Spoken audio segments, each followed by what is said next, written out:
अस्सलामुअलैकुम। वालेकुम सलाम। क्या हाल है? अल्लाह का शुक्र है सर, आप सुनाए ठीक ठाक हैं? मैं भी ठीक। हाँ। वेट करते सर हैं थोड़ा सा। असलम। जी जी बिल्कुल। सर असलम हमारे साथ मौजूद हैं। सर आप फ्री हो गए?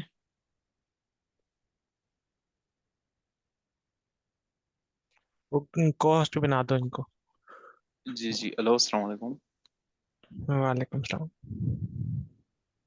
सर कैसे हो आप? खैरियत से हो? जी अल्लाह का अल्हम्दुलिल्लाह। जी सर मैं फ्री हो गया। शुक्र। ठीक है। सर अली इनको बेहतरीन होस्ट भी सर। बना दे, वो को होस्ट बना दे। सही सर, आप वही है ना सर असलम लहरी जिनका नाम है? जी जी। ठीक हो गया। तो सर आज का टॉपिक क्या है वैसे? आज का सिक्योरिटी से रिलेटेड है, दो रह गए थे। तो एक सिक्योरिटी रो कॉमन थ्रेट्स। हाँ, वो रोल्स वाला है कि रोल्स क्या होते हैं। और एक है कि क्या क्या इश्यूज कॉमन है जो सही करने चाहिए। बस दो ही हैं छोटे से, थ्योरी वाले हैं। सही हो गया। बेहतरीन है। चलें फिर। आप 1 मिनट के बाद स्टार्ट कर दीजिएगा। ठीक है। बाकी अगर किसी का कोई क्वेश्चन है अभी तक तो आप पूछ सकते हैं।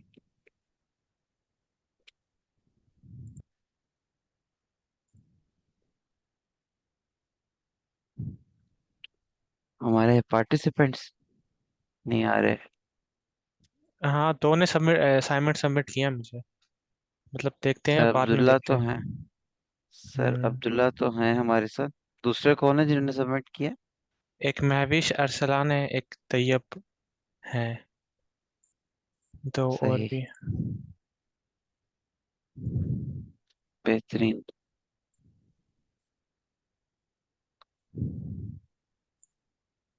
चलें सर, आप स्टार्ट करें फिर। देखते हैं। चल आ सही है। जाएंगे। अस्सलाम वालेकुम। मैं उम्मीद करता हूँ सब ठीक ठाक होंगे। तो आज हमने वर्डप्रेस से रिलेटेड एक और पढ़ना है। कल तो हमने प्रैक्टिकल किया था और तीन चीज़ें देखी थी: सैनिटाइजेशन, वैलिडेशन और नॉन्स। तो आज ये छोटे से टॉपिक हैं दो, तो ये पढ़ेंगे और थोड़ा सा देखेंगे कि रोल्स वगैरह कैसे देते हैं। तो सर स्क्रीन नज़र आ रही है ना?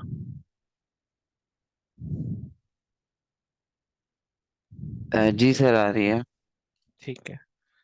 तो एक है रिस्ट्रिक्शन ऑफ पावर और दूसरा है कॉमन वल्नरेबिलिटीज। तो अब देखते हैं। तो रिस्ट्रिक्शन ऑफ पावर में है, रोल्स होते हैं ना वर्डप्रेस में तो कुछ, ठीक है। तो ये एडमिन है, एडिटर है, ऑथर है, कंट्रीब्यूटर है, सब्सक्राइबर है। जो यूज़र हमारी वेबसाइट पे सबसे पहले साइन अप करता है ना, तो वो सब उसको सब्सक्राइबर का रोल मिलता है। जैसे डिस्कॉर्ड पे रोल होता है या स्लैक पे रोल होता है, तो इसी तरह इधर भी कोई रोल होता है, तो उसके पास उतनी पावर होती है। जो एडमिन होता है, जो हम जिस जैसे वेबसाइट खोलते हैं हमारे पास एडमिन का होता है।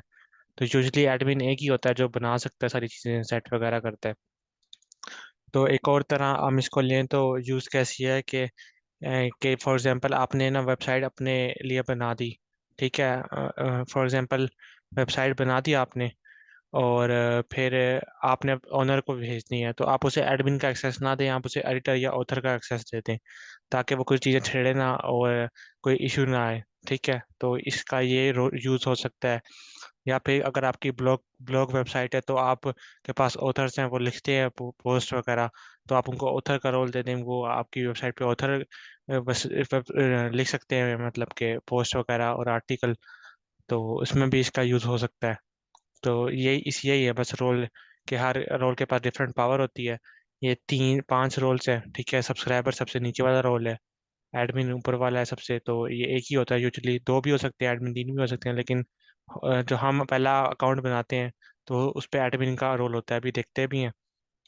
तो दूसरे में है कि कॉमन वर्डप्रेस की थ्रेड्स क्या है, कि क्या क्या चीज़ें हमें नहीं करनी चाहिए जिस वजह से वेबसाइट अनसिक्योर हो जाए। तो अगर हम ऐसे सबको सबको एडमिन का रोल उठा के दे देंगे, जैसे lack of role based access control, जैसे मतलब कि हर किसी को एडमिन का रोल दे दें, कि भाई सबको एडमिन का रोल दे दें, तो उससे हमारी वेबसाइट अनसेफ हो सकती है। क्योंकि उसके पास हर टाइप का डाटा, यूज़र का डाटा, हर चीज़ है। तो वो, और ऐसी प्लगइन्स इंस्टॉल कर ले आप नेट से उठा के, जैसे हमने बताया था नल्ट, जीपीएल और टाइप्स बताई थी, इसी वजह से बताई थी कि इसमें आपको कंफ्यूजन ना रहे। अनऑथराइज का मतलब यही है कि नेट से क्रैक कोई भी इनसिक्योर प्लगइन उठा ले, या फिर कोई वायरस वाली प्लगइन उठा ले, तो उससे भी आपकी वेबसाइट हार्म हो सकती है और चीज़ें चोरी वगैरह हो सकती हैं। और वीक पासवर्ड ना रखें, हमेशा थोड़ा सा अच्छा पासवर्ड रख लें, तो अटैक वगैरह से बच जाएंगे। एसक्यूएल अटैक से भी इसी तरह बच सकते हैं कि स्क्रिप्ट ना रन हो रही हो। तो मतलब हर चीज़ को सिक्योर करना है, इसलिए कल वो पढ़े थे 3 चीज़ें कि फॉर्म बनाते वक्त क्या ध्यान रखना है, और अब ये 2 चीज़ें हैं, तो आपकी सिक्योरिटी पूरी होनी चाहिए ना। तो ये तो जाहिर सी बात है कि अगर एक बंदा वेबसाइट बना रहा है तो उसको इतना तो आइडिया होना चाहिए कि क्या क्या चीज़ें सिक्योर करनी है मैंने। तो सब चीज़ें आपको सिक्योर करनी आनी चाहिए, और अच्छी, इसलिए प्रीमियम प्लगइन्स और प्रीमियम थीम्स यूज़ करनी चाहिए, सस्ती थीम्स नहीं यूज़ करनी चाहिए, तो उसका नुकसान है। तो आपको तो नहीं पता कोड में क्या है क्या नहीं है, तो ये बात है। तो प्रिवेंट करने के लिए क्या चीज़ है, क्या स्ट्रॉन्ग पासवर्ड यूज़ कर लें। सिक्योरिटी प्लगइन भी होती हैं, WP सिक्योरिटी, आप लिखेंगे ना बहुत सारी सिक्योरिटी प्लगइन्स भी आ जाएंगी, वो इंस्टॉल कर सकते हैं। और यूज़र को रोल कम दे दें, वो भी देखते हैं कैसे देते हैं। वर्डप्रेस का डैशबोर्ड ना सबको शो करने दें, तो वो भी रोल्स पे डिपेंड करता है, सब्सक्राइबर को शो नहीं होता वर्डप्रेस का डैशबोर्ड। और अब थीम्स को रेगुलरली अपडेट करें, प्लगइन्स को भी, और वर्डप्रेस की अपडेट भी आती रहती हैं, तो वो भी अपडेट करते रहें साथ साथ। या अपडेट नहीं करनी तो ऑटो अपडेट पे लगा दें, जब भी नहीं आएगी तो अपने आप कर देगा।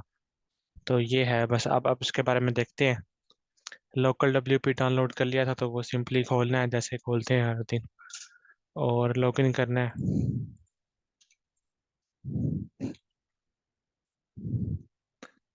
तो देखिए मेरा पासवर्ड ना सिंपल सा है, ठीक है, तो वो ये इधर देता भी है वार्निंग। तो आपने अच्छा पासवर्ड रखना है, तो वैसे ही मैंने याद दहानी के लिए छोटा सा रखा हुआ है। अभी वेबसाइट मेरी कौन सी कोई ओरिजिनल है, तो इसी वजह से अपडेट्स यहाँ पे आती हैं, देखें होम के नीचे अपडेट आई भी है, एक थीम की अपडेट आई भी है, तो इसे सेलेक्ट कर दें, ऐसे अपडेट कर दें, तो अपडेट हो जाती है। थीम भी अपडेट करनी चाहिए, आपको हर चीज़ अपडेट करनी चाहिए। तो ये है आज का टॉपिक। और देखें थीम हो गई अपडेट, तो और ये वर्डप्रेस का वर्जन भी अपडेट होता रहता है, तो ये भी अपडेट करना है। साथ ही में आप जाते हैं प्लगइन्स में, तो यहाँ से ऑटो अपडेट अपने एबल कर सकते हैं आप लोग।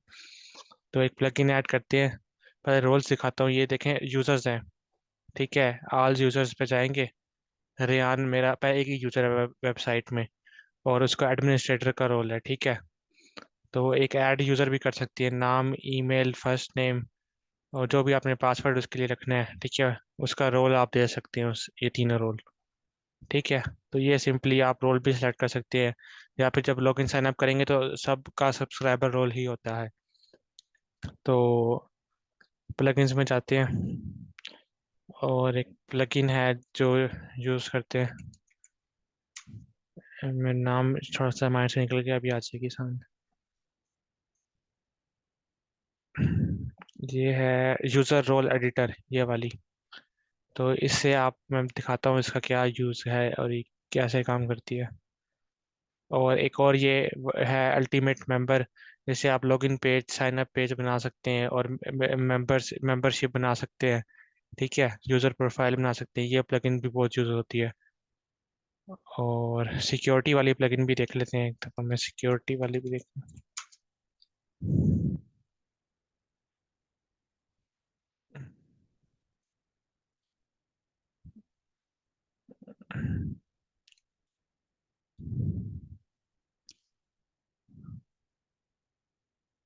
सर जब हमारे पास ऑलरेडी वो प्रोवाइड कर रहा है वर्डप्रेस रोल्स बेस्ड, तो हम हम्म। प्लगइन से क्यों दोबारा कर रहे हैं वहाँ एडिशनल वो, कोई रोल्स?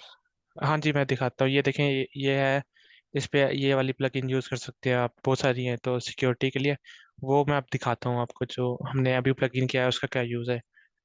ये एक्टिवेट कर दिया हमने, तो देखिए इधर इधर आ रहा है यूज़र्स में ना, इसका नया टैब बना है, ये यूज़र रोल एडिटर। तो देखें, आपने ना एक रोल बना देना है, ठीक है, नया। फॉर एग्जांपल एडिटर का रोल है।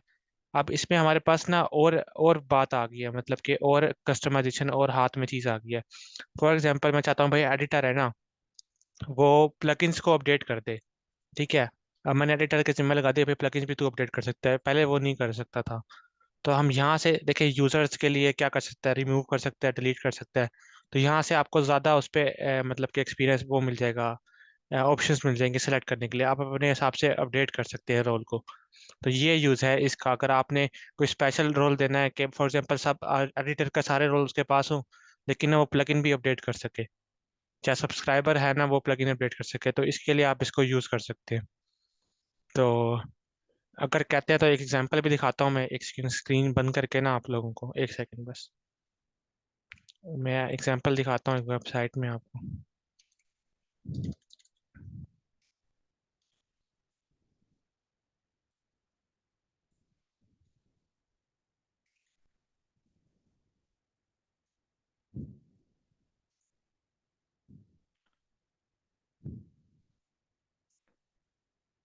तो मैं पासवर्ड वगैरह डाल दूँ, फिर मैं आप कुछ लोगों को शो कर।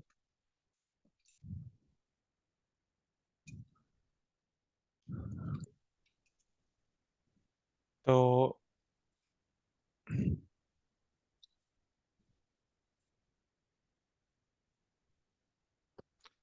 तो ये देखें, ये ना जैसे आपने, मैं इधर से लॉग आउट करता हूँ ना, तो ये हम ना लास्ट वीक में सीखेंगे कि ये देखें, ये है हम आम डब्ल्यू वर्डप्रेस का जो है WP एडमिन, और ये एक वेबसाइट के लिए मैंने बनाया था, तो ये इस तरह है, मतलब डिफरेंस है इसमें, ऐसा लग रहा है कि इसी के लिए बनाया है। तो ये लास्ट वीक में एक प्लगइन है, उसके जरिए हम ये कर सकते हैं। तो अब ये मैंने ना ओनर को उसके रोल्स दिए थे, ठीक है। अब इस पर लॉग इन करके देखते हैं तो क्या होता है, फिर मैं आपको दिखाता हूँ कि हम देखें। अब ना इस पे अलग अलग चीज़ें, अब देख आम डैशबोर्ड हमारा कुछ और है, जैसे हम मेरे पास आता है एडमिन का डैशबोर्ड कुछ और है। तो ये देखें इधर कितने सारे ऑप्शंस आ रहे हैं, ठीक है, और उसके पे मैंने क्या क्या रखा हुआ है, उसके नाम चेंज किए हुए हैं उसके लिए, ठीक है, उसकी वेबसाइट विजिट करने के लिए, और ये सब कुछ फॉर्म सबमिशन ये वो। तो पेजेस पे वो पेजेस देख सकता है, डिलीट नहीं कर सकता कुछ चीज़ें, या कुछ चीज़ें चेंज नहीं कर सकता, तो उसके लिए अलग रोल है उसके पास, ठीक है। तो ये देखें डिलीट का ऑप्शन नहीं आ रहा इधर उसके पास, लेकिन मेरे पास पेजेस में डिलीट का ऑप्शन आएगा, ट्रैश का ऑप्शन आ रहा है, देखें उसके पास नहीं आ रहा। तो इसी तरह है, इधर यूज़र फाइल, वो डैशबोर्ड में यूज़र के फाइल्स लिंक अपलोड कर सकते हैं, इतने सारे यूज़र्स हैं, ठीक है। तो उस पे किसी के लिए यूज़र का डाटा जो है वो यहाँ पे है इसके पास, ठीक है। तो ये है सारा डाटा, ईमेल वगैरह, और इधर उसके पास कस्टमर्स की डिटेल हैं जो भी। वो वर्डप्रेस का ना एक प्लगइन है वो कॉमर्स, उस पे आप ई कॉमर्स के लिए चीज़ें बना सकते हैं, तो ये वो है।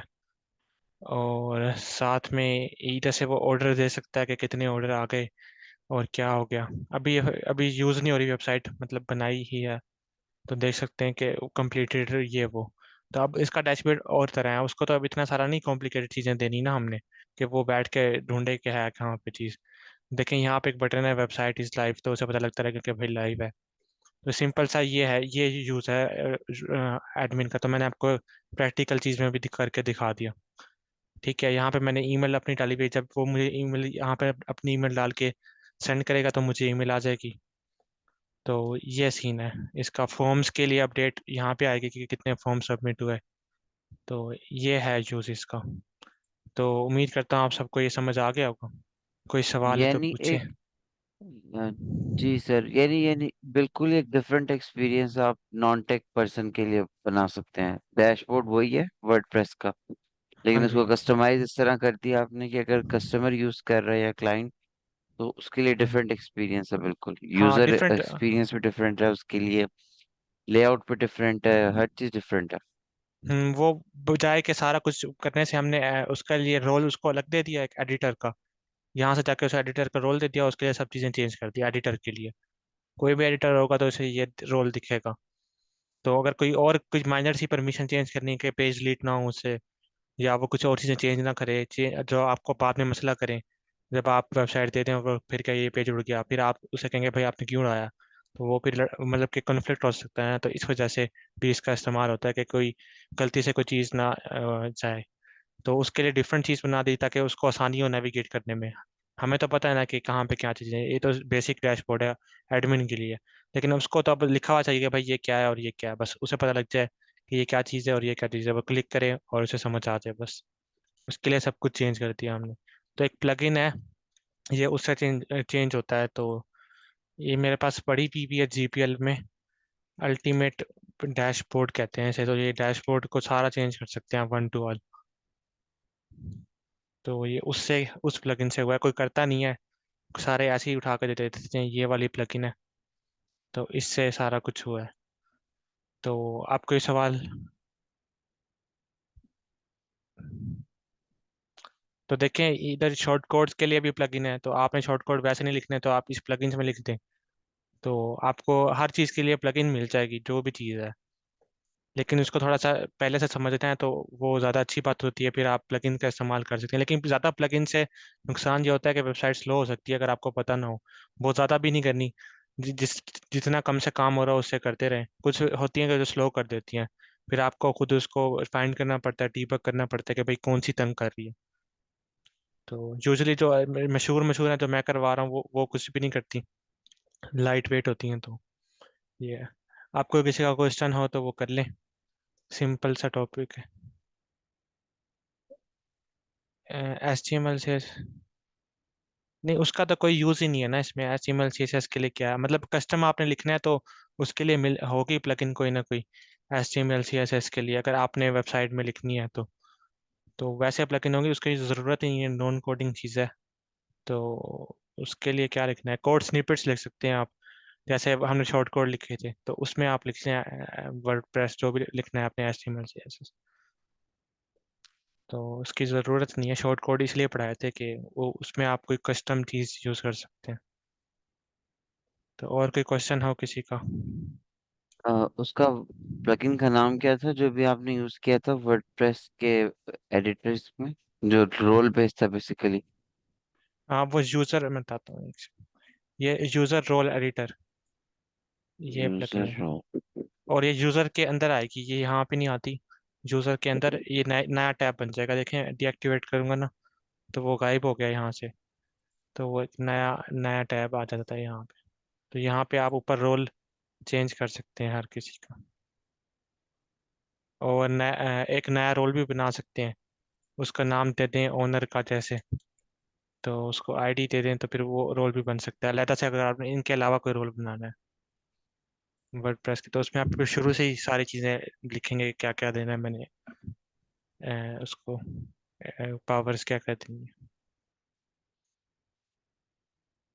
और कोई क्वेश्चन चैट में कर दें, अगर कोई सवाल है तो मैं चैट से भी पढ़ लूंगा। चलें सर अली, अब आप ओवर टू यू, आप वो फ्लैक्स बॉक्स और ग्रिड पढ़ा लें। तो सर अली आपको आज फ्लैक्स बॉक्स और ग्रिड बताएंगे, वो जो बेसिकली हमने यहाँ पे हम यूज़ करते हैं। आपको थोड़ा उसके बारे में भी पता होना चाहिए। तो इधर जाते हैं ना तो फ्लैक्स बॉक्स और ग्रिड पूछता है, तो इधर से फिर हमें कहता है लेआउट्स बताओ कौन सा लेआउट रखना है। तो CSS की प्रॉपर्टीज हैं, तो सर अली आपको गाइड करेंगे। Sir Ali over to you.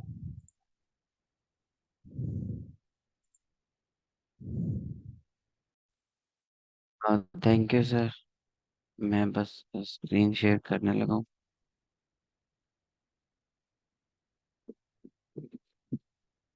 Screen shared आपको? जी सर नजर आ रही। अच्छा, पहले तो हम ये देख लें जिस तरह भी आपको सर ने दिखाया था वर्डप्रेस के ऊपर के, जब हम लोग लेआउट की डिजाइनिंग करते हैं, उस डिजाइनिंग के अंदर एलिमेंट्स को कहाँ पे प्लेस करना है, कितने हमारे पास जो है वो डिजाइन को सबसे पहले मद्देनजर रखते हैं। जब से हम वेबसाइट को बना रहे होते हैं तो हमें दो सूरतें होती हैं, या तो हम किसी थीम का यूज करते हैं, मेजरली ये यूज हो रहा होता है, यही तरीका जो फॉलो हो रहा होता है, या फिर यूजर अपना एक डिजाइन देता है, चाहे वो पीडीएफ की फॉर्म में हो चाहे या फिग्मा की फाइल में हो। हम उस डिजाइन को कन्वर्ट करते हैं वर्डप्रेस के अंदर। ऐसे भी काफी प्रोजेक्ट्स आते हैं जिसके अंदर फिग्मा टू वर्डप्रेस होता है। तो उसमें फिर ये होता है कि आप थीम यूज नहीं करते हैं, या बेसिक सा कोई थीम यूज कर लेते हैं और उसके अंदर फिर सारे अपने पेजेस आप खुद क्रिएट करते हैं। जब हम पेजेस खुद क्रिएट कर रहे होते हैं तो हमें किसी पे स्पेसिफिक लेआउट को फॉलो करना होता है, ताकि उसके अंदर जो भी एलिमेंट्स हमारे पास, जो भी हमारे पास चीज़ें हैं, वो प्रॉपरली प्लेस्ड हो। उसका फायदा ये है कि अगर वो प्रॉपरली प्लेस्ड होंगी ना, तो वो ऑटोमेटिकली रिस्पॉन्सिव भी होंगी। रिस्पॉन्सिव का मतलब होता है कि आपका जो मोबाइल है, और जो वेब है, और जो आईपैड है, उन तीनों के ऊपर आपका कंटेंट बिल्कुल सही तरीके से शो हो। तो अगर तो आप रैंडमली कंटेंट को प्लेस कर देंगे, या एक स्क्रीन के मुताबिक आप जस्ट चीजें डिजाइन करना शुरू करेंगे, जैसे ही उसको मोबाइल व्यू में लेकर जाएंगे या आईपैड व्यू में लेकर जाएंगे, तो चीजें आगे पीछे हो जाएंगी, मिसअलाइन हो जाएंगी। तो उन सारी चीजों से बचने के लिए हम लोग सीएसएस के कुछ लेआउट्स को यूज करते हैं। तो उनमें से दो को हम देखेंगे। यही दो मेनली यूज होते हैं। एक C S S flex box है, जिसको फ्लेक्सिबल बॉक्स लेआउट भी कहते हैं। और दूसरा हमारे पास एक ग्रिड सिस्टम है, कि हम लोग स्क्रीन को कॉलम्स और रोज में डिवाइड कर देते हैं, और वो एक ग्रिड की शक्ल इख्तियार कर लेता है, और उसके अंदर फिर हम अपने कंटेंट को प्लेस करते हैं। तो बेसिकली अब आप ये एग्जांपल अगर देखें, तो ये क्या है, ये आपके पास सबसे ऊपर जो सेक्शन है, इसके नैव बार के बिल्कुल नीचे वाला, इसके अंदर कुछ स्लाइडर लगा हुआ है। इसके अंदर बॉक्सेस प्लेस्ड हैं। तो ये हॉरिजॉन्टली क्या कहते हैं, फ्लेक्स बॉक्स का लेआउट है। ये अगर नीचे आप देखें, आवर पोर्टफोलियो के अंदर एक गैलरी बनी हुई है। गैलरी के अंदर क्या है, ये 1D है। इसके अंदर डिफरेंट पिक्चर्स हैं गैलरी के अंदर। इनको किस तरह से प्लेस किया जाए कि अगर बड़ी स्क्रीन के ऊपर ये तीन शो हो रही हैं, तो अगर मोबाइल व्यू के अंदर जाएं, तो ये एक कॉलम के अंदर शिफ्ट हो जाएं। तो वो किस तरह से करते हैं, वो हम लोग फ्लेक्स बॉक्स का यूज करते हैं। सर ये उसके थ्रू एक डिजाइन। चैट में क्वेश्चन है कि फिग्मा टू वर्डप्रेस भी नॉन कोडिंग होता जी है। सर। फिग्मा टू वर्डप्रेस भी नॉन कोडिंग होता है, तो ये बता जी sir, Figma to WordPress non coding ही होता है। आपको बस डिजाइन दिया गया होता है, और आपने उसी तरह ड्रैग एंड ड्रॉप करके वो डिजाइन कॉपी पेस्ट करना होता है। हाँ, अगर कोई चीज़ उसमें ऐसी है, आपको लगता है कि वो हम लोग मौजूदा एलिमेंट्स को यूज करते हुए नहीं बना सकते, फिर हम लोग उसमें यूज करते हैं कोडिंग। लेकिन जरूरी नहीं होता कि हम लोग लाजमी करें। मैंने जैसे आपको पहले बताया कि हमारी मेजॉरिटी चीज़ें वर्डप्रेस के अंदर नॉन कोडिंग के ऊपर चल रही होती हैं। कोई कोड हम लोग ज़्यादा यूज़ नहीं करते। तो फिग्मा बस एक डिज़ाइनिंग टूल है, और कुछ नहीं है। आपको फिग्मा का अगर आइडिया नहीं है, तो आपको वो तब भी बता देता हूँ। काइंडली अगर आप मुझे बता दें।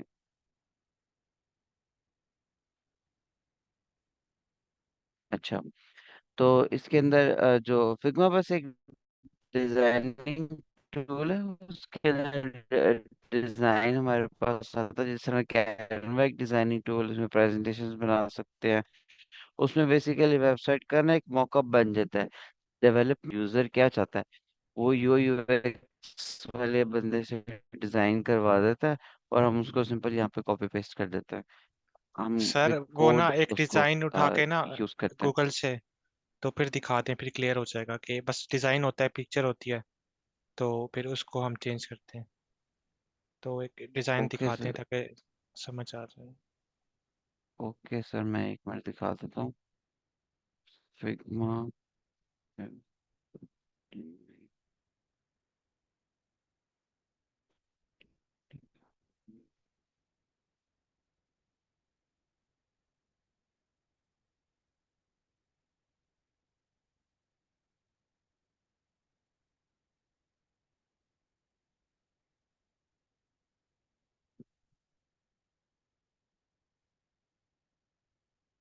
ये हम लोग विजिट भी कर लेते हैं figma.com।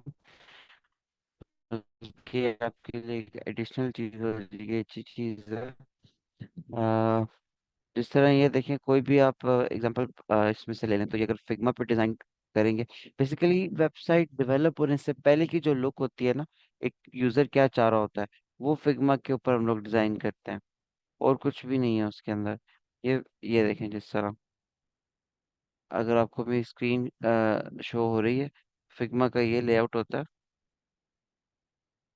इसके अंदर हम लोग क्या करते हैं, ये भी ड्रैग एंड ड्रॉप ही होता है। समझ, स्क्रीन अनशेयर हो गई है। नहीं, नजर आ रही है।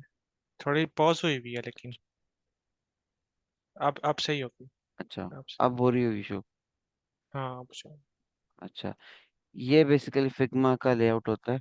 फिग्मा जस्ट एक टूल है, क्या वेबसाइट है, जहाँ पे हम लोग ड्रैग एंड ड्रॉप करके, जो ग्राफिक डिजाइनर होता है बेसिकली ये उसका टूल है, वेबसाइट का वो डिज़ाइन बनाता है चीज़ें को। इसमें इसका फिग्मा का एक मेन फ़ायदा ये होता है कि आपको ऐसा लगता है कि आप ओरिजिनली वेबसाइट के ऊपर ही काम कर रहे हैं। तो चीज़ें हम लिंक कर सकते हैं, जैसे क्लिक करके वो प्रोफाइल के ऊपर अगर यहाँ पे क्लिक करता है तो वो उधर ही पहुंच जाएगा। तो जस्ट ये मॉकअप के लिए होता है। आप सारी अपने डिजाइन्स वगैरह जो भी होता है, विड्थ कितनी होगी, उसकी हाइट कितनी होगी, उसका कलर क्या होगा, उसका मोबाइल में व्यू क्या होगा, उसका वेब पे क्या व्यू होगा। तो बेसिकली प्रोटोटाइपिंग के लिए हम लोग जो है वो फिग्मा का यूज़ करते हैं। होप सो ये पॉइंट आपको क्लियर होगा। अच्छा, अब हम वापस चलते हैं अपने स्लाइड्स के ऊपर। तो ये अब हम ये एग्जांपल देख रहे थे कि ये भी एक ये ये एक एग्जांपल है, वेबसाइट लेआउट है। इसको डिज़ाइन करने में हमारी फ्लेक्स बॉक्स किस तरह से मदद करता है हम ये भी देखेंगे। इसके बाद एक ये डिज़ाइन है हमारे पास, किस तरह से ये बॉक्सेस प्लेस्ड हैं। ठीक है, हम इसको भी देखेंगे कि एक लाइन के अंदर हमने किस तरह से बॉक्सेस को शो करना है। तो उसके अलावा हम लोग एक ये लेआउट है, ये लेआउट और ये लेआउट बहुत ज़्यादा डिफरेंट है। इसमें ये 1D लेआउट है, आप देखें तो सिंपल, या तो रोज में डाटा पड़ा है या कॉलम्स में डाटा पड़ा है। ठीक है, सिंपल 1D लेआउट है। लेकिन ये देखें कि थोड़ा सा कॉम्प्लेक्स लेआउट है। इसमें रोज एंड कॉलम्स तो हैं, लेकिन किसी कॉलम की डिफरेंट विड्थ है, किसी रो की डिफरेंट विड्थ है। डाटा बहुत ज़्यादा कॉम्प्लेक्स है, कॉम्प्लेक्सिटी बहुत ज़्यादा है इस यूआई के अंदर। तो यहाँ पे फिर हम लोग ग्रिड सिस्टम यूज़ करते हैं। तो ये बेसिकली दोनों का वेबसाइट का जो डिज़ाइन है या लेआउट है, इस तरह से होता है। तो फ्लेक्स बॉक्स को पहले देख लेते हैं, फ्लेक्स बॉक्स क्या है, कैसे काम करता है। तो इसका इंट्रो पहले देख लेते हैं।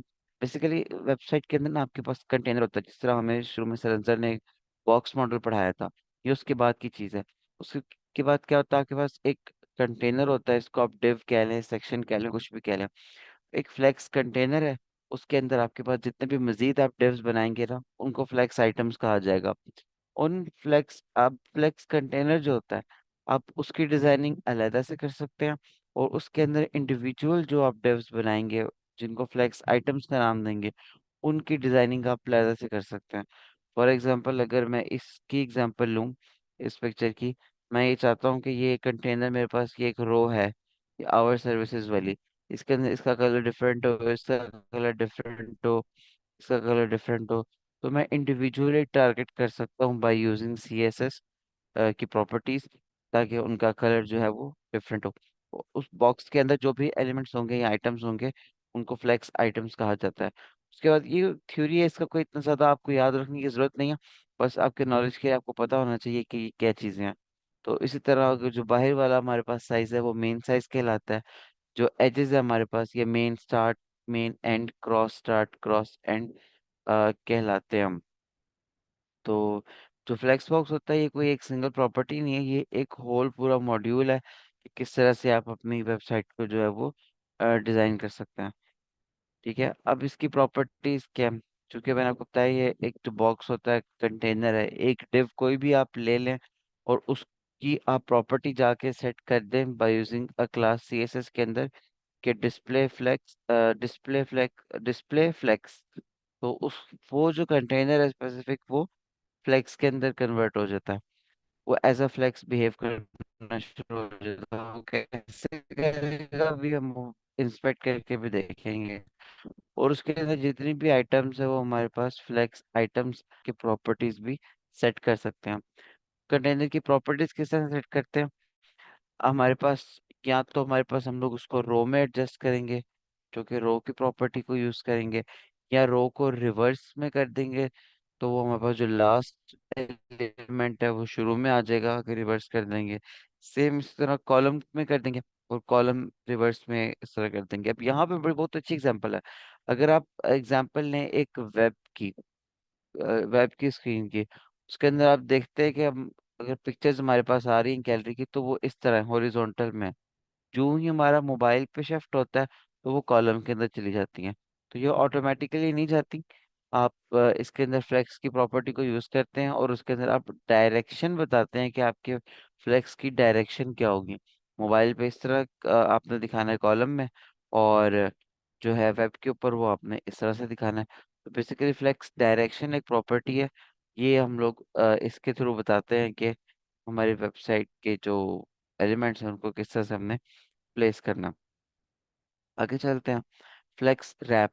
अब आपने देखा होगा कि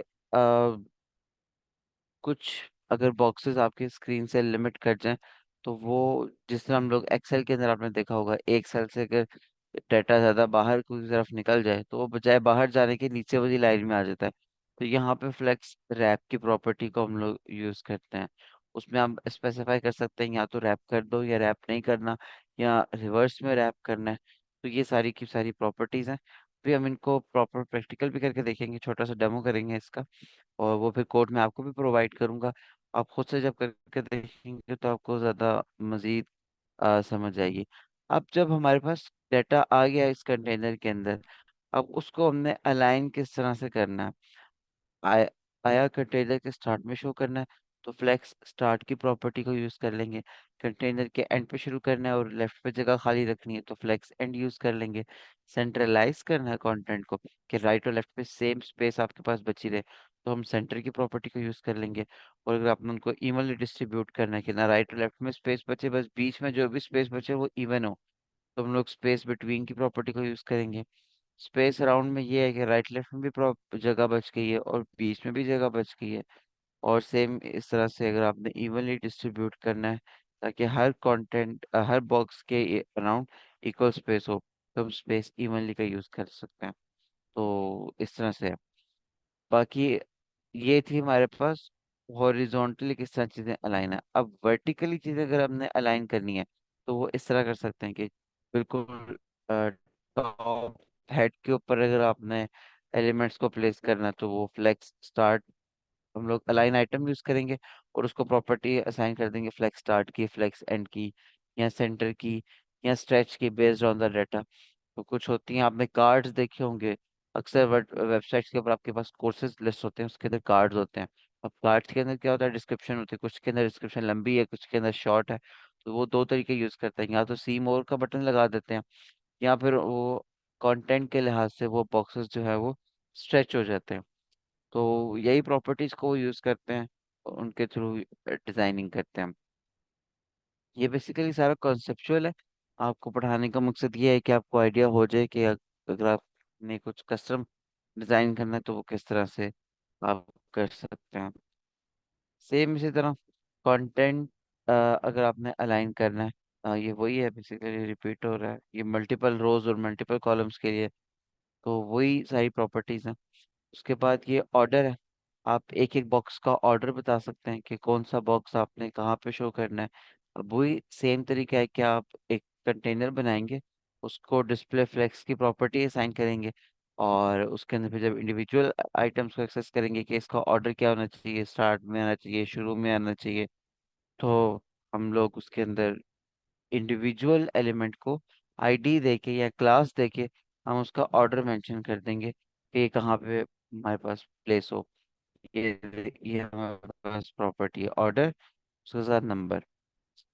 उसके बाद अक्सर आपने देखा होगा वो ग्रो या श्रिंक कर रहा होता है अकॉर्डिंग टू डाटा, तो वो फ्लेक्स ग्रो फ्लेक्स श्रिंक की हमारे पास प्रॉपर्टी आ जाती है। तो यहाँ तक तो हमने देख लिया इसका क्या कहते हैं थ्योरी, कि कैसे काम कर रहा है। तो और सा इसका डेमो करके देख लेते हैं, तो आपको मजीद चीज़ें जो हैं वो क्लियर हो जाएंगी। हम चलते हैं अपने वीएस कोड के ऊपर। तो ये मैंने कुछ ऑलरेडी कोड करके रखा हुआ है टाइम बचाने के लिए, इसको गो लाइव करते हैं। तो ये हमारे पास बेसिकली जो है वो HTML का एक मैंने सिंपल सा पेज बनाया, और उसके अंदर एक स्टाइल शीट को इंक्लूड किया। स्टाइल शीट को ऐसे हेड के अंदर इंक्लूड करते हैं by using a link tab.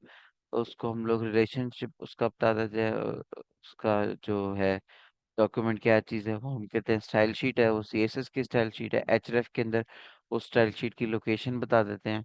क्योंकि ये सेम फोल्डर में पड़ी है इसलिए मैंने सिर्फ नाम बता दिया। अगर ये डिफरेंट फोल्डर में होती तो मैं प्रॉपर पाथ इसका पूरा बताता कि ये कौन से फोल्डर में पड़ी है। तो ये style dot C S S की फाइल पड़ी है। तो इसके अलावा मैंने क्या किया, मैंने एक कंटेनर बनाया, एक डिव बनाई है, जिसको मैंने क्लास एफ कंटेनर दे दिया। और बाकी उसके अंदर चार मैंने बॉक्सेस बनाए, जिनको मैंने क्या कहते हैं, इसको मैं अभी के लिए नहीं, सही है, ठीक है। मैंने उसमें चार बॉक्सेस बनाए हैं और उनको भी मैंने एक क्लास असाइन कर दिया, आइटम 1, आइटम 2, आइटम 3, आइटम 4। तो यहाँ पे जाके इंस्पेक्ट करके देखते हैं। अगर आप इस वाले कंटेनर के ऊपर आए, आपको ये नज़र आ रहा होगा, ये फ्लेक्स लिखा हुआ है, ठीक है। ये पूरा का पूरा जो भी हमारे पास कंटेनर है ये एज अ फ्लेक्स बिहेव कर रहा है। अगर मैं यहाँ से इसको, ये कैसे कर रहा है, मैंने इसको डिस्प्ले फ्लेक्स की प्रॉपर्टी दी हुई है। एफ कंटेनर हमारे पास है, यहाँ पे देखें एफ कंटेनर ये क्लास है। इसको मैंने कह दिया कि ये एज अ फ्लेक्स बिहेव करे। तो अगर मैं फ्लेक्स को कमेंट आउट कर दूं, वो फ्लेक्स यहाँ से गायब हो जाएगा और अब इसका जो बाय डिफॉल्ट बिहेवियर होता है वो कॉलम के अंदर होता है। वो देखिए उस कंटेनर से भी बाहर जा रहा है हमारा डाटा। तो इसलिए हम लोग फ्लेक्स बॉक्स को वापस करते हैं और ये हमें बस फ्लेक्स की प्रॉपर्टी को शो कर रहा है। अब आप इंडिविजुअली हर एलिमेंट को एक्सेस करके बाय यूजिंग दिस क्लास जैसी मर्जी डिजाइनिंग देना चाहें कर सकते हैं। अभी हमने क्या किया हुआ है, सिंपल इस कंटेनर को एक्सेस किया हुआ है, एफ कंटेनर को, और उसको हमने बॉर्डर दिया हुआ है 2 पिक्सल का सॉलिड ग्रे, जो कि आपको ये नजर आ रहा है बाहर पूरा। और उसको हमने हाइट दी हुई है 45 pH की, और उसको डिस्प्ले फ्लेक्स की प्रॉपर्टी दी हुई है। उससे बस सिंपल ये हो रहा है कि जो है हमारे पास डाटा वो एक बॉर्डर के अंदर शो हो रहा है। अब फॉर एग्जांपल फ्लेक्स डायरेक्शन जिस तरह मैंने आपको बताया था, कॉलम रिवर्स है, इसके अंदर क्या होगा, हमारे पास रिवर्स ऑर्डर में एलिमेंट्स शो होना शुरू हो जाएंगे, 4 3 2 1। अगर मैं इसको चेंज करके सिर्फ कॉलम कर दूं तो वो हमारे पास 1 2 3 4 कॉलम में शो होना शुरू हो जाएंगे। इसको मैं रो कर दूं, वो रो में शो होना शुरू हो जाएंगे। तो आप फ्लेक्स डायरेक्शन को यूज करते हुए अपने एलिमेंट्स की जो है वो डिस्प्ले को कंट्रोल कर सकते हैं। अब जिस तरह जस्टिफाई कंटेंट फ्लेक्स एंड है, इससे कोई मुझे बता सकता है कि क्या होगा अगर मैंने इसको अनकमेंट करके सेव किया, justify content flex and.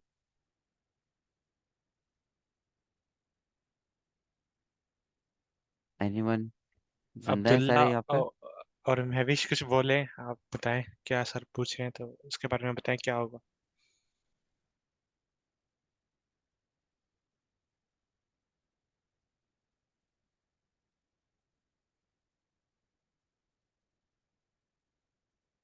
Hello.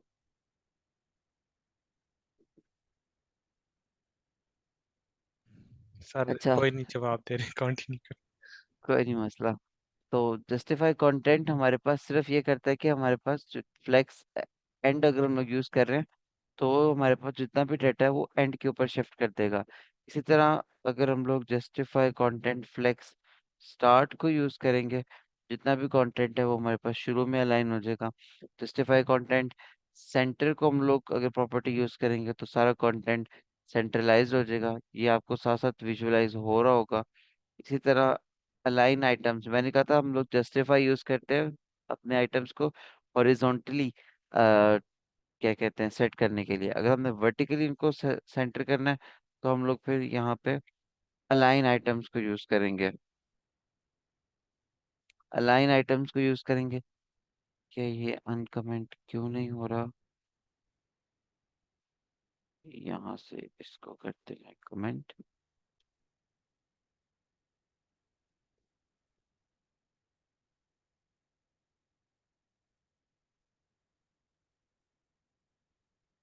तो अलाइन आइटम सेंटर, अब ये वर्टिकली हमारे पास डाटा है सेंटर हो गया, ऊपर से और नीचे से टॉप बॉटम दोनों सेम स्पेसेस है।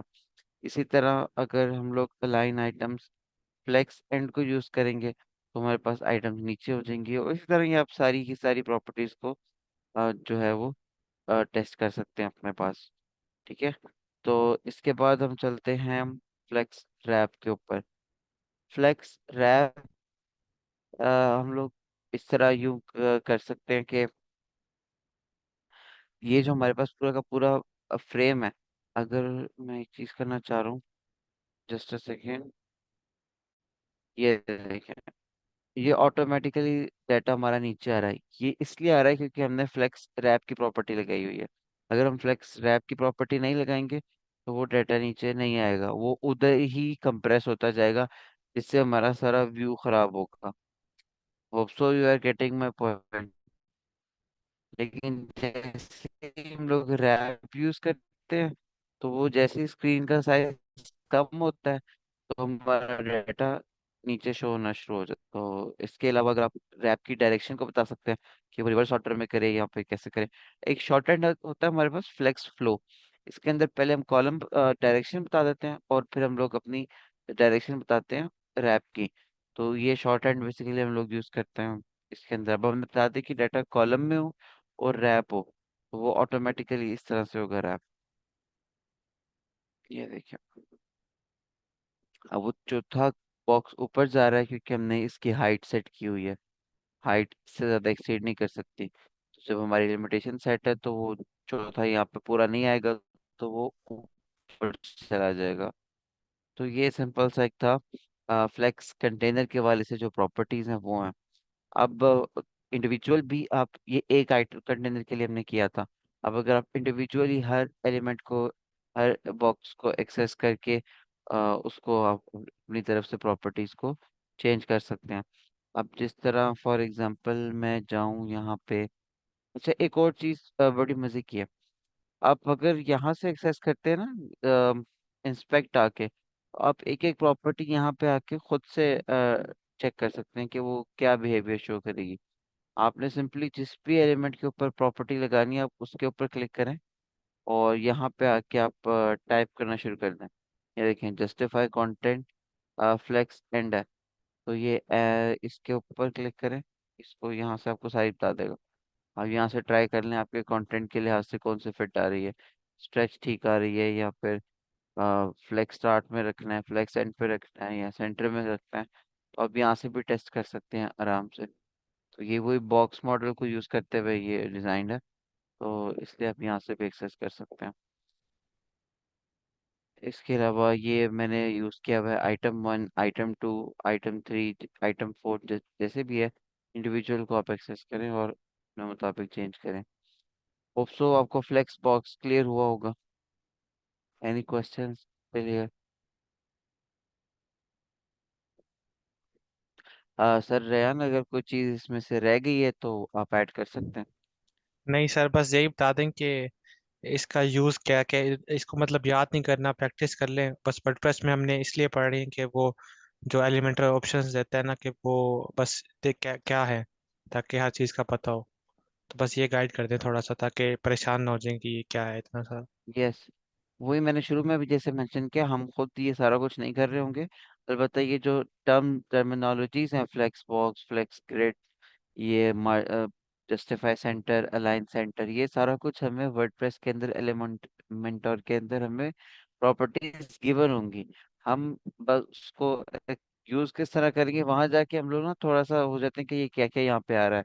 तो कुछ भी नहीं होता, सिंपल यही चीजें होती हैं। अगर आपको कॉन्सेप्ट क्लियर होता है तो आप इजीली जो है वेबसाइट को डिजाइन कर लेते हैं। हम खुद से कोड नहीं कर रहे होंगे यहाँ पे आके वर्डप्रेस के अंदर जब हम वेबसाइट की डिजाइनिंग करेंगे। लेकिन इन टर्मिनोलॉजीज का पता होना आपको लाजमी है, ताकि कल को आप जब डिजाइन करें तो आपके पास कोई मसला ना आए। और अगर कोई हल्का फुल्का सा इशू आ भी जाए तो आपको पता होगा कि भाई इसको किस तरह से सेट करना है। तो ये सिंपल एक CSS फ्लेक्स बॉक्स था। आपने देखा होगा ये 1D लेआउट है।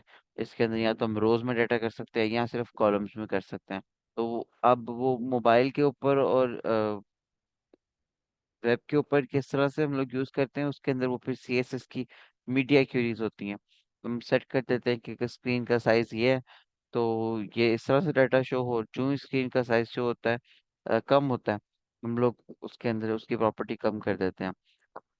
एग्जाम्पल लेते हैं, हम कहते हैं कि अगर स्क्रीन का साइज 1082 पिक्सल है, तो क्या हो कि हमारे पास जो उसकी डायरेक्शन है रो की डायरेक्शन जो है वो रो हो, लेकिन जो ही स्क्रीन का साइज कम हो जाए तो हमारे पास जो इसकी डायरेक्शन है वो रो पे हो जाए। उसके लिए हम यहाँ पे आके फिर मीडिया क्यूरीज को यूज करते हैं।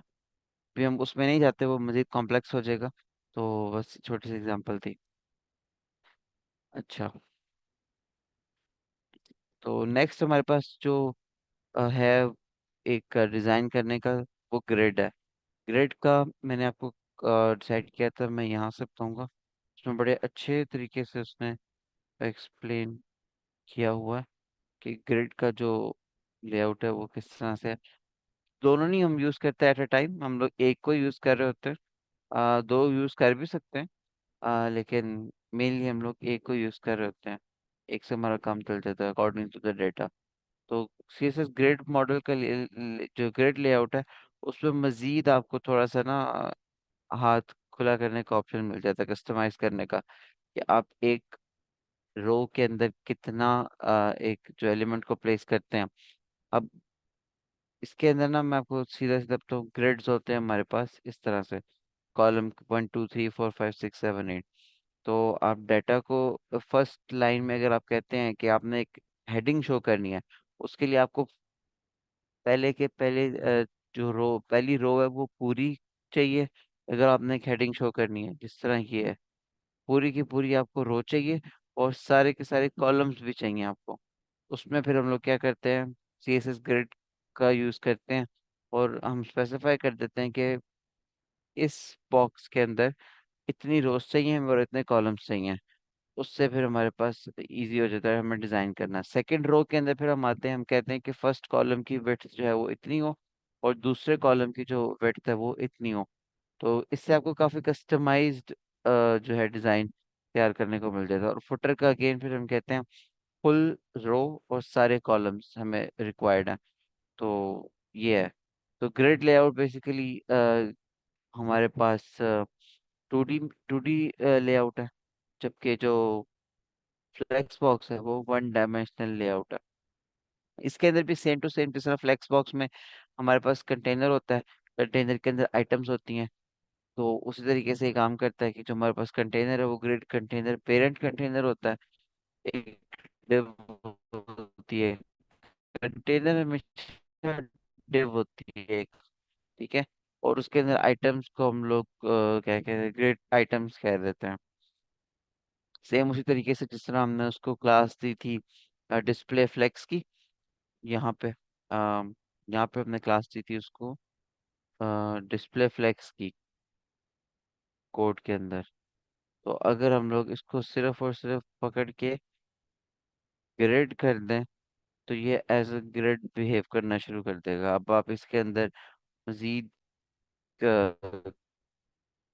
कॉलम और रोज के अंदर डाटा को एडजस्ट कर सकते हैं। उसके अलावा इसके अंदर जो है वो ये इस तरह से यूज हुआ हुआ है डिस्प्ले ग्रिड। सिंपल आपने इसकी प्रॉपर्टी को फ्लेक्स से हटा के ग्रिड कर देना है। तो यहाँ इनलाइन ग्रिड यूज कर लें या ग्रिड यूज कर लें, दोनों सेम चीज़ हैं। बाकी वही सेम सारी की सारी प्रॉपर्टीज हैं। अलाइन कंटेंट, या अलाइन हम लोग यूज करते हैं वर्टिकली डाटा को अलाइन करने के लिए, और जस्टिफाई यूज करते हैं हम लोग क्या कहते हैं, डाटा को हॉरिजॉन्टली अलाइन करने के लिए। तो ये सारे के सारे हम लोग इसमें यूज कर सकते हैं। बारी बारी आप सबको एक दफ़ा ट्राई करें, आपको इजीली इसके अंदर जो है वो प्रैक्टिस हो जाएगी। आगे चलते हैं, थोड़ा सा इसको बस जल्दी जल्दी हम लोग गुजार लेते हैं। तो ये आगे जा रहा है, ये सारी की सारी प्रॉपर्टीज आप एक दफा पढ़ेंगे, एक दफा करके देखेंगे तो आपको समझ में आ जाएगी, for your knowledge.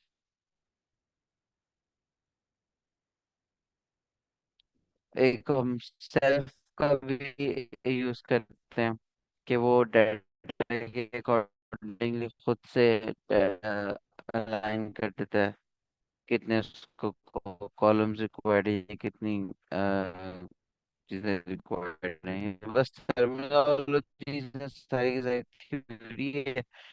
Grid columns, vertical lines grid columns कहते हैं, हॉरिजॉन्टल है। वो बेसिकली ग्रिड गैप होता है जो गैलरी की थी हमारे पास। ऐसे ये यूज करते हैं स्पेस अराउंड कर लेते थे। तो ग्रिड के अंदर ये है कि हम लोग गैप का जो है वो प्रॉपर्टी को यूज करते हैं। उससे हम लोग ये बता देते हैं कि अपने दो बॉक्स के दरमियान कितना गैप लेना है। ये 50 पिक्सल है। इसका मतलब ये है कि हर कॉलम के दरमियान 50 पिक्सल्स का हमारे पास गैप है। सेम इस तरह रो के दरमियान गैप देना हो, वो रो गैप की प्रॉपर्टी को हम लोग यूज करेंगे। और इसके अलावा अगर इसका शॉर्ट हैंड है,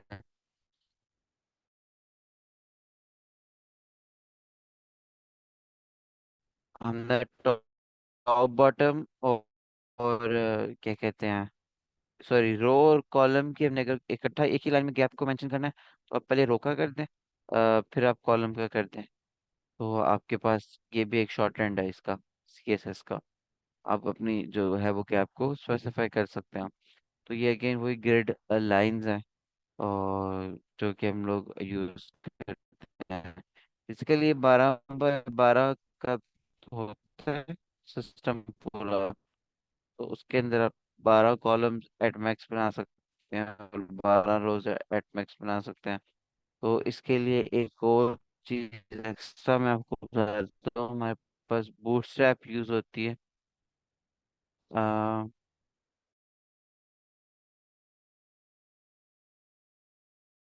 सर अली, आपकी वॉइस भी थोड़ी सर सी आवाज अटक आ रही रही है। है? हाँ, वॉइस थोड़ी सी अटक रही है, तो मेरे ख्याल से टाइम भी ओवर होने वाला है, तो बस हेलो। कंक्लूड कर दें। आवाज आ रही है सर? आप नहीं आ रही सर, आपका माइक म्यूट हो गया है।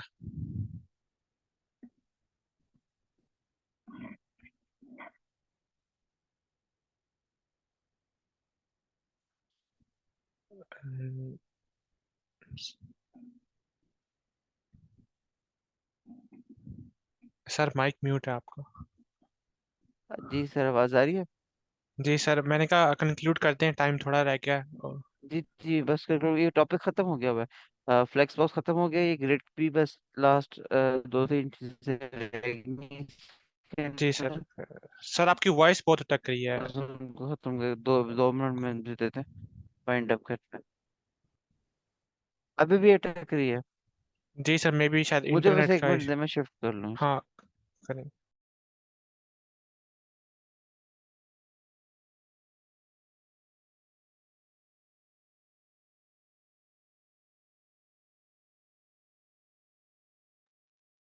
जी सर अब क्लियर है बस।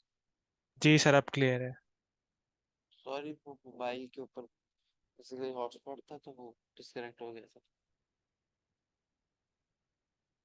अच्छा, वो जैसे मैंने आपको पहले शुरू में बताया कि एक कॉलम के अंदर हमने कितने जब हमने बताना है एक रो के अंदर हमें कितने कॉलम्स ऑक्यूपाई करने हैं। तो वो ये वाली प्रॉपर्टी ग्रिड कॉलम स्टार्ट हम कह देते हैं कि एक जो हमारे पास सेल है उसकी स्टार्टिंग वैल्यू बता दो और उसकी एंडिंग वैल्यू बता दो। तो ये जो 3 लिखा हुआ है इसका मतलब ये 2 -1 में ये होता है। 1 से स्टार्ट करते हैं, ये दो बॉक्सेस हमारे पास ऑक्यूपाई करेगा। तो ये आइटम 1 जिस तरह मैंने आपको बताया था इंडिविजुअल बॉक्स को आप एक्सेस करके क्लास के थ्रू या आईडी के थ्रू तो हम उसको दे सकते हैं। ग्रिड कॉलम स्टार्ट 1 का मतलब ये है कि ये 1 से स्टार्ट करेगा और ग्रिड कॉलम एंड 3, तो ये 3 तक जाएगा। तो ये आप इसको ये समझ लें कि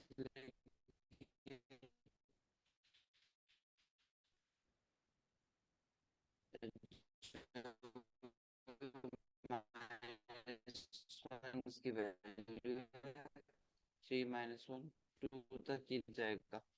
तो इस तरह से हम लोग यहाँ पे बता सकते हैं। तो सेम इस तरह रो को बता सकते हैं कि अगर आपने मैंने क्या कहते हैं जिस तरह को बताया था कस्टमाइज आप इजीली कर सकते हैं। तो स्टार्ट कर रहा है फर्स्ट रो से सेकंड रो तक ही जा रहा है। इस तरह से आप ग्रिड रो की प्रॉपर्टी को यूज कर सकते हैं। तो सिंपल ये सारा प्रॉपर्टीज यहाँ पर मेंशन्ड है। आप भी अपने अच्छा, डेटा मैं को मैं रन कंक्लूड कर करना है देता हूँ सर। इससे आपकी वॉइस फिर वो हो गई फायदा है। है। Data automatically responsible responsibility tension नहीं ले पड़ती। तो ये था कॉन्सेप्ट थीसिस का।